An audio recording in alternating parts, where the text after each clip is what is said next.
서세원 씨의 별세 이후 대중들은 서세원의 전 부인인 서정희 씨와 딸인 서동주 씨를 주목하고 있습니다. 서동주 씨는 그녀의 조카들과 함께 캄보디아에 도착해 그녀의 아버지의 마지막 장례 절차를 논의 중입니다. 서동주 씨의 부친의 별세 소식에 많은 이들이 안타까워하면서 그녀의 측 관계자는 이데일리와의 통화에서 그녀가 부친의 비보를 접하고 캄보디아로 떠난 것을 확인하였습니다. 임시 빈소는 22일에 프놈펜의 한 사원에서 마련되었습니다. 유족들은 화장과 국내 운구 등 시신 처리 방식을 결정하고 있으며 시신의 보관과 한국으로의 이송 절차 등을 고려하여 조치하고 있다고 합니다. 한편 서세원 씨의 별세 소식에 따라 대중들의 관심은 그의 전 부인인 서정희 씨로 이어지고 있습니다. 서정희 씨는 서세원 씨와 이혼 이후에도 서정희 씨는 여러 가지 다른 사건을 겪으며 그녀의 삶이 얼마나 힘들었는지에 대한 이야기가 재조명되고 있습니다. 서정희는 1962년에 태어나 2023년 현재 61살입니다. 그녀는 어렸을 적 아버지를 일찍 여의고 외할머니에게서 자랐는데요.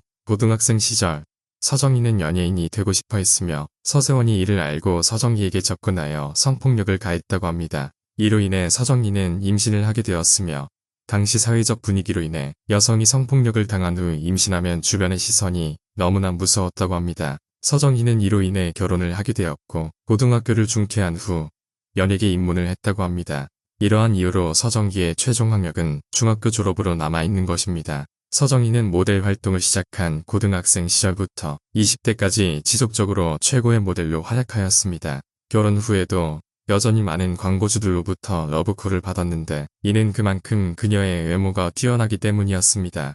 1980년 혜태제과 식품 광고 모델로 데뷔한 후 LG전자, 동아약품 무궁화유지, 일동우디스 등 현재까지 30개 이상의 회사에서 전속 모델로 활약하여 최고의 리즈 시절을 보냈습니다. 서정희 씨의 결혼 생활을 포로 생활 같았다고 언급하였습니다. 서정희 씨는 결혼 생활 30여 년 동안 남편으로부터 외모를 비하하는 말을 듣게 되어 자신의 외모에 대한 자신감이 많이 떨어지게 되었습니다. 자신의 얼굴이 못생겼다고 생각할 정도까지 되어 거울을 거의 다 없애고 손바닥만한 거울만 남겨둘 정도였습니다. 또한 매일 남편으로부터 지적을 받고 자유를 잃은 포로와 같은 느낌을 받았는데요. 이러한 상황에서 서정희 씨는 자존감이 많이 낮아지게 되어 스스로에게 희생을 강요하기도 했습니다. 자식들과 남편을 위해 희생하자고 다짐하고 자신을 몰아붙이게 되었습니다. 또한 인정받고 싶어 집을 모델 하우스처럼 꾸몄으며 청소를 강박적으로 하기도 했습니다. 이러한 상황에서 서정희 씨의 가정은 대중에게는 인고 부부로 알려졌지만 실제로는 가정은 매우 불안하고 무너질 성이었습니다. 부부의 갈등이 극에 달아 2014년 5월 서세원 씨가 서울 강남구 청담동 한 오피스텔 로비에서 서정희 씨의 다리를 잡고 복도로 끌고 가는 모습이 CCTV에 포착되어 논란이 일었습니다. 서정희 씨는 폭행 당시 서세원이 제목을 졸랐고 다른 손으로 전화를 걸었다. 창피한 일이었다. 도와달라고 소리쳤습니다라며 오열하며 이야기했습니다. 이 사건으로 인해 미디어는 이 부부의 심각한 가정 내 문제를 알리며 더 많은 관심을 끌게 되었는데요. 결국 이 부부의 결혼 생활은 쓰러지게 되었습니다.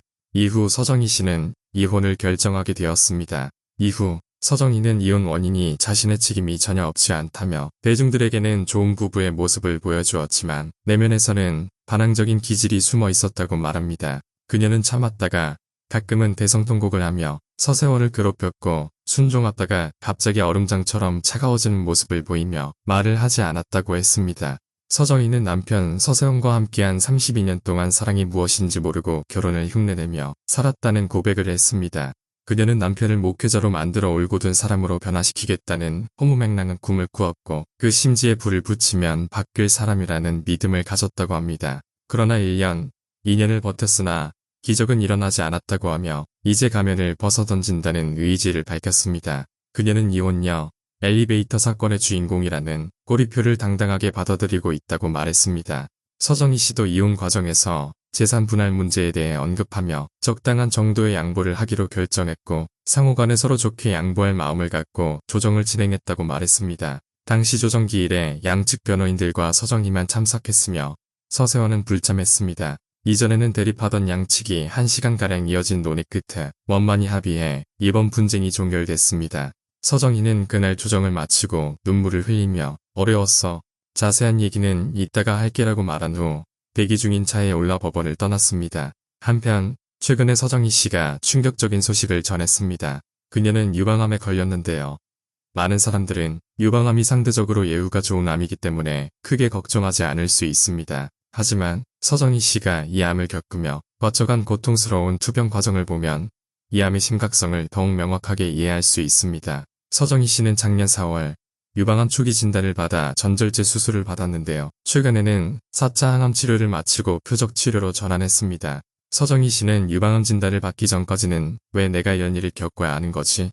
라는 생각을 하면서 받아들이기 어려웠다고 합니다. 하지만 진단을 받고 멘붕에 빠졌지만 그녀는 계속해서 일어나야 한다는 생각을 했다고 하며 받아들여야 하고 아팠을 때 일어났던 것처럼 다시 일어나야겠다고 말했습니다. 그는 1차 항암 치료가 끝나면 머리가 많이 빠진다는 이야기를 들었지만 2주가 지났음에도 머리가 빠지지 않아서 아마도 내가 운이 좋은 걸지도라고 생각했다고 합니다. 그러나 2주가 지나자마자 머리를 망치로 때리고 칼로 난도질하는 듯한 느낌이 들며 정말 한 보따리씩 머리가 빠졌다고 합니다. 현재 그는 가발을 쓰고 있다고 말했습니다. 서정희 씨는 유방암 초기에 전절제 수술을 받았다고 밝혔습니다. 그녀는 지금은 유방이 전혀 없는 상태이지만 최신 기술을 이용하여 재건이 가능하다는 것을 알고 있어 확장기를 사용하여 2개월간 참을성 있게 견뎌냈습니다. 이후 재건을 결정했지만 그녀는 이 나이에는 재건이 필요하지 않다고 생각하며 반대쪽도 제거하고 싶다고 요청했습니다. 그러나 많은 사람들이 후회하면서 나중에는 재건을 원하게 된다는 경험을 공유하여 재건을 고려할 것을 조언해 주었다고 합니다.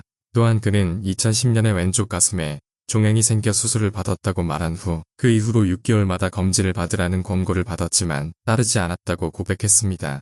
그리고 시간이 지나 목욕탕에서 가슴에 크고 딱딱한 돌 같은 게 느껴져 병원을 찾아갔는데 이미 수술을 예약해야 할 정도로 진행이 된 상태였다는데요. 그녀는 초기에 검진을 받았을 때 연기였으나 이후 작은 덩어리가 6, 7개 발견되어 살릴 수 있는 부위가 없어서 전절제 수술을 받았습니다.